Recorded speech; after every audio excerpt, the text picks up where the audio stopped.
থাকতে পারে নাই, দৌড় দিতে হয়েছে, দৌড় দিতে হয়েছে। নেপালের ওই মন্ত্রী, প্রধানমন্ত্রী সহ সবগুলো আল্লাহ তাআলা নিরাপত্তা সরাই নিলে রাষ্ট্রের সর্বোচ্চ ক্ষমতায় থাইকাও অর্থমন্ত্রী যিনি নেপালে, অর্থাৎ বেটা হইল সারা দেশের টাকার মেন খনি, তার হাতে তো সব টাকা। এ বেটা, যে বেটার মেন অর্থমন্ত্রী, আহা, তারে ফিরতে ফিরতে উলঙ্গ কইরা, এরপরে তো উলঙ্গ করে ছাড়ে নাই, উলঙ্গ করে নিচে ফেলাই দিছে। ওইখানে আবার ইডা মারতে মারতে বেচার আবার দাঁড়াইছে, আবার পইরা গিয়া শেষ পর্যন্ত মারা গেছে।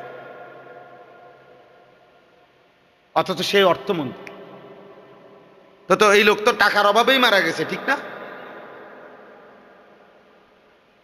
পৃথিবী দেখছে হেলিকপ্টারের রশির মধ্যে ঝুললা মন্ত্রী সাপ ঝোলে, দেখে নাই? নেপালে এই ছবি দেখেন না? এরা মন্ত্রী, মন্ত্রীর পরিবার, বাঁচার জন্য হেলিকপ্টারের রশিতে ঝুলে, অথচ একটাবার ভাবেও নাই যে আরে আমি করতেছি কি, হেলিকপ্টারের রশিতে ঝুলাই বাঁচবো কেমনে, কি ওয়ালে বাড়ি খামু, না বিল্ডিং এ বাড়ি খামু, না গাছের মধ্যে বাড়ি খামু, আর এটা থেকে আমি নামবো কেমনে, এটা যাবো কোথায়? না, আল্লাহ যখন নিরাপত্তা সরায় নেয় তখন আর দিল, দিমাগ, ব্রেন কিছুই কাজ করে না।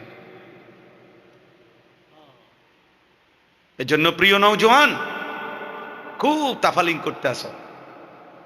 সামান্য একটা মোবাইল পাইয়া যেই উত্তরানি তোমরা উতরাইছো, এর খেসারত দিতে হবে। তুমি কিংবা অন্য কেউ